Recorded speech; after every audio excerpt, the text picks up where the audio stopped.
በአሁኑ ሰዓት እጅግ በጣም ብዛት ያላቸው ኦርቶዶክሳውያን ከባድ የሆነ ሀዘን ውስጥና ድንጋጤ ውስጥ ገብተዋል። ምክንያቱ ደግሞ ዘነበ ወርቅ አካባቢ እንዲዝቅ ብላችሁ ወይም በተለምዶ ወይራ ሰፈር በሚባለው አካባቢ የምትገኘው የቅድስት አርሴማ ቤተክርስቲያን በትናንትናው ዕለት ሌሊት ላይ ማለትም ህዳር 13 ከምሽቱ 6 ሰዓት አካባቢ እጅግ በጣም ከባድ የሆነና ቤተክርስቲያኗ ሙሉ ለሙሉ ያወደመ እሳት አደጋ ተፈጥሮ ነበር። በዚህ እሳት አደጋ እንደምትመለከቱት እንግዲህ ሙሉ ለሙሉ ቤተክርስቲያኗ ወድማለች ወይም ተቃጥላለች። ነገር ግን ታቦቱ ፍጹም አልተጎዳም። ሆኖም ግን ቤተክርስቲያኗ ሙሉ ለሙሉ በሚባል መልኩ እንደምትመለከቱት ወድማለች ማለት ነው። እቺ ቤተክርስቲያን ብዙ ሰዎች ተአምራትን የተመለከቱበትና ፈውስን ያገኙባት ቤተክርስቲያን ነች። እኔን ጨምሮ ብዙ እንመላለሳለን። እኔ መመላለስ ነበር በቦታው ብዙ ተአምር የታየባት ቤተክርስቲያን ነች። በአሁኑ ወቅት እንግዲህ ብዙ ኦርቶዶክሳውያን እጅግ በጣም ደንግጠዋል። እቺን ቤተክርስቲያን መልሰን ለመገንባት እንግዲህ መረባረብ አለብን። ብዙ ኦርቶዶክሳውያንም እየተረባረቡ ይገኛሉ። በቦታው በመሄድና የሚያስፈልጉትን ነገሮች በማድረግ ከቤተክርስቲያኗ ጎን ልንቆም ይገባል። እኔም ወደ ቦታው በመጓዝና ያለውን ሁኔታ ለእናንተ ማሳወቃችሁ ይሆናል። በአዲስ አበባ ከተማ በወይራ ሰፈር አካባቢ የምትገኘውና ብዙ ኦርቶዶክሳውያን በመሄድ እንግዲህ ብዙ ፈውስን ያገኙባት ቅድስት አርሴማ ቤተክርስቲያን በደረሰባት ድንገተኛ በሆነ እሳት አደጋ እንግዲህ ሙሉ ለሙሉ ቤተክርስቲያኑ ሊወድም ችሏል ማለት ነው። ብሩክ መልካም ቀን ይሁንላችሁ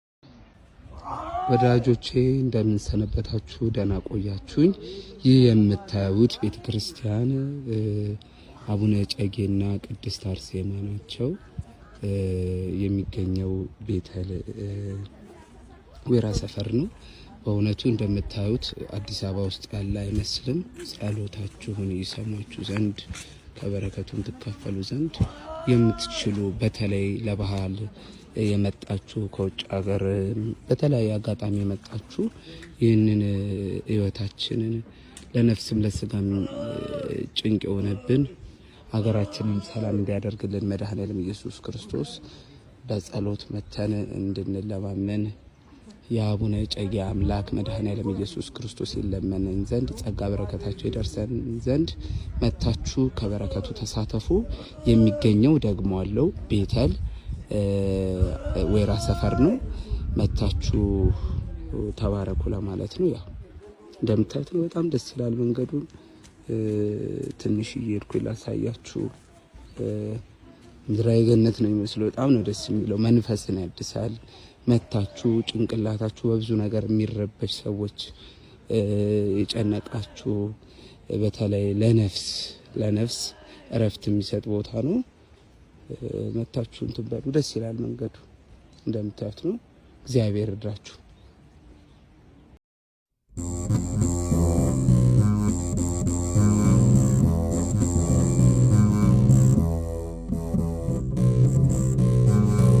አቡነ እጨጌ ዮሐንስ በጠገው በአዘሎ በፍርኩታና በሌሎችም ታላላቅ ቦታዎች ላይ በእያንዳንዱ ገዳም 50 ዓመት በጸሎት ለ500 ዓመታት በተጋድሎ የኖሩ ጻድቅ ናቸው። በስማቸው የሚጠሩ 9 ቅዱሳን መካናት በኢትዮጵያና ከኢትዮጵያ ውጭ ይገኛሉ። እንደ እጨጌ ዮሐንስ ያሉ ጻድቃን ሰዎች የእግዚአብሔር ምርጥ ልጆቹ በመሆናቸው ክብራቸው ታላቅ ነው። እናንተ ጻድቃንና የተመረጣችሁ ብፁዓን ናችሁ፣ ዕድላችሁ ክቡር ነውና ጻድቃን በፀሐይ ብርሃን የተመረጡትም በዘላለማዊ የሕይወት ብርሃን ይሆናሉ። ለሕይወታቸው ዘመን ፍጻሜ የለውም፣ ለቅዱሳንም የዘመን ቁጥር የላቸውም ብሎ በመጽሐፈ ሄኖክ ምዕራፍ 15 ቁጥር 29 ላይ ምስክርነት ተሰጥቶላቸዋል። ዳር 29 የእጨጌ ዮሐንስ የልደታቸው መታሰቢያ ሲሆን እረፍታቸው ሐምሌ 29 ይከበራል። ጻድቁ በይፋት ጠገሮ፣ በበዓለ ወልድ፣ በአፋር አዘሎ፣ በመንዝ ፍሩክታ ኪዳነ ምሕረት፣ በደብረ ሊባኖስ፣ በጎንድ ተክለ ሃይማኖትና በሌሎችም ቦታዎች በመዛወር ታላቅ ተጋድሎን አድርገዋል። ታሰቢያን ያደረጉትን ዝክርህን የዘከሩ የገድልህን መጽሐፍ የጻፉና ያጻፉ ቤተክርስቲያንን የሰሩና ያሰሩ ኃጢአታቸውን ይቅርልላቸዋለሁ ብሎ እግዚአብሔር ቃል ኪዳን ገብቶላቸዋል። የወይራ ሰፈር ቅድስት አርሴማና ጻድቁ እጨጌ ዮሐንስ አብያተ ክርስቲያናት የጻድቁ በዓለ ዕረፍት በዋዜማው መቃኞ ቤተክርስቲያኑ ተጠናቆ በብፁዕ አቡነ እንጦንስ የምዕራብ ሐረርጌ ሀገረ ስብከት ሊቀ ጳጳስ ተባርኳል። በበዓሉ ዕለትም ታቦተ ሕጉ ምዕመናንን ባርኳል።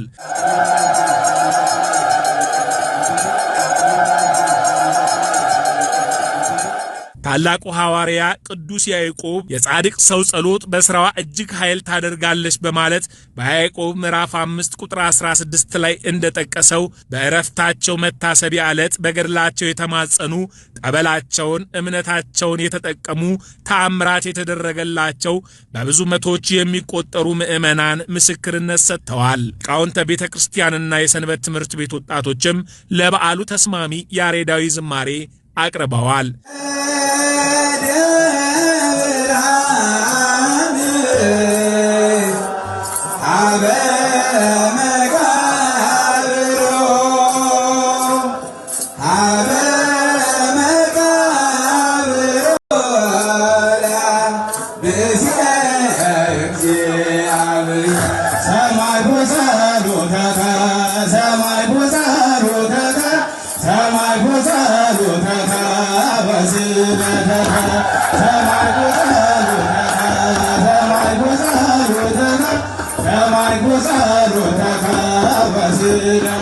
በዕለቱ ትምህርተ ወንጌል በመጋቢ ሃይማኖት ብንያም ከበደ ተሰጥቷል። የተወለዱት ጻድቁ አባታችን ኢየሩሳሌም ነው። ልዩ ስሟ ሳሬራ ትባላለች። እቺ ቦታ አባታቸው ዲላሶር እናታቸው እምነ ጽዮን ይባላል። ጻድቁ አባታችን የተነሱት እግዚአብሔር ለምድራችን ኮከብ አድርጎ የሰጠን በ13ኛው መቶ ክፍለ ዘመን ነው። ከጻድቁ አባታችን ከአቡነ ተክለ ሃይማኖት እረፍት በኋላ የተነሱ ጻድቅ አባታችን አቡነ እጨጌ ዮሐንስ ናቸው። ነፍሳቸው ከስጋቸው ስትለይ በመላእክት ዝማሬ በቅዱሳን ህብረት በእመቤታችን ምልጃ ወደ ገነት መንግስተ ሰማይ ገባች። ይሄ ብቻ መሰላችሁ? የጻድቁ የአባታችን የአቡነ እጨጌ ዮሐንስ አጽማቸው ባረፈበት ቦታ ሁሉ ቃል ኪዳን አለ። ዛሬ በኢትዮጵያ ታሪክ እንዲህ ብዬ አልነግራችሁም፣ ሁላችሁ ታውቃላችሁ። በእሳቸው ስም በዚህ በሰሜን ሸዋ ሀገረ ስብከት ብዙ ቅዱሳን መካናት አሉ። ሳፈጅ ወይንም ሳረጅ ያገኘሁት ብለው የሰየሙት እዚህ ጫጫ ላይ መንዙ ውስጥ እጨጌ ዮሐንስ የተሰጣቸውን ቃል ኪዳን ዛሬ ደግሞ በመዲናችን በሀገረ ስብከታችን የከተማ ውስጥ አብይና ትልቅ ምሳሌ የሚሆነው ገዳማችን ላይ ይኸው በረከታቸው ደርሶናል። ተራምዶ መድረስ ለማይችለው ጻድቁ በደጃችን ደርሰውልናል። አመስግኑ።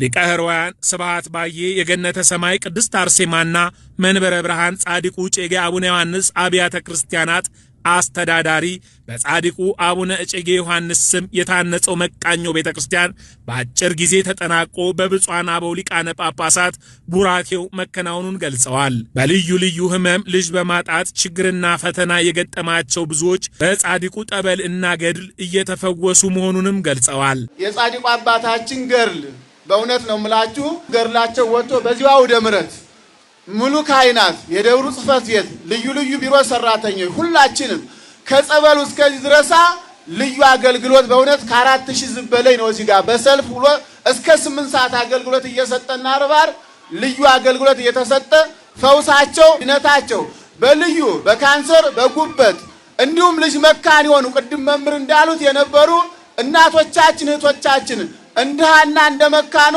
በመጨረሻ ሰዓት ባልዘኑ ሰዓት ወደ ጻድቁ ቤት መጥተው ባለቀሱ ሰዓት አቤቱ ነው ጻድቁ ልጅ መካን የነበሩ አግኝተው አቅፈው መንታ ወልደው እንዲሁም ደግሞ በካንሰር በጉበት በስኳር በኩላሊት ችግር በኑሮ ችግር የተያዙ ሁሉ በዚህ ቦታ መጥተው መልስ አግኝተው ሊዋል። ሁላችሁም ደስ ይበላችሁ እግዚአብሔር ልጆች። በመጨረሻም ታቦታተ ሕጉ ሕዝቡን ባርከው ወደ መንበረ ክብራቸው ተመልሰዋል።